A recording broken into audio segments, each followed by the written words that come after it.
Viewers, thank you very much. Admire the art of business. We are back here with this social event, Sisters Keepers Luncheon. And today I've got one lady who is here as an attendee, but at the same time, I feel the ladies and also immigrants coming over are going to be learning a lot of things from her. Hey, how are you? Hello, how are you doing? I'm good. What's your name, by the way? I'm Dorcas. Wow, Dorcas. Why did you come to this luncheon? It was more of a networking thing. Okay. So I really enjoyed coming here, and it was an opportunity for me to meet other women of different professions, different domains, and just different walks of life. Wow, Yes. that's beautiful. And do you have a family?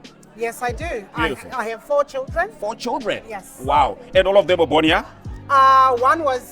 Three were born here. Yeah. One was born in Zimbabwe. Wow. Yeah. Okay. I want to understand, as we're supporting people coming from overseas coming here, right? How easy is that to have children in Australia? It's a very challenging thing. I think the challenging part comes from me being raised in Zimbabwe and me trying to raise my children in a Western world, in a Western culture. Sometimes it can be a bit challenging because sometimes I am sort of trying to impose the way I was raised on my children.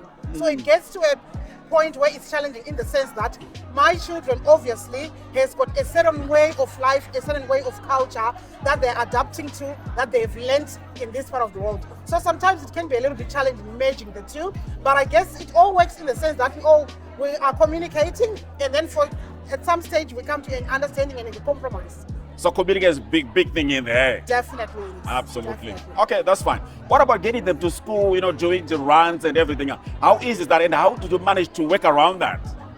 That is very challenging. Yeah. I think I would probably say because I've got a very supportive husband.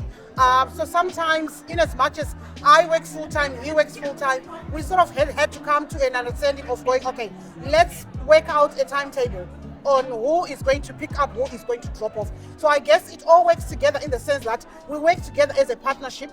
We are sort of, I'm coming in and putting in my input. He is also coming in from the other side. So we are really doing this together as a partnership. Wow, that's amazing. But again, the values that we get from Zimbabwe here, in terms of roles as a woman and a man, they're different. Yes. How did you manage to navigate that when you got to Australia? Yeah, I think that was a big thing. I think myself having been married back in Zimbabwe where it's all fully cultural, I relocated here first and then my husband came back a few years later.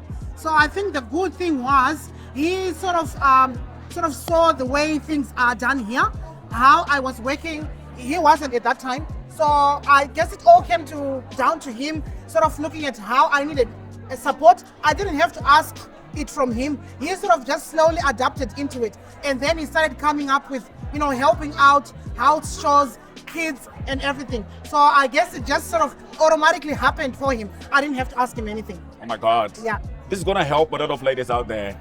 Dorcas, we appreciate the time. Thank you very much for that. Thank you for having me. Viewers, we love you so much. Admire that of business.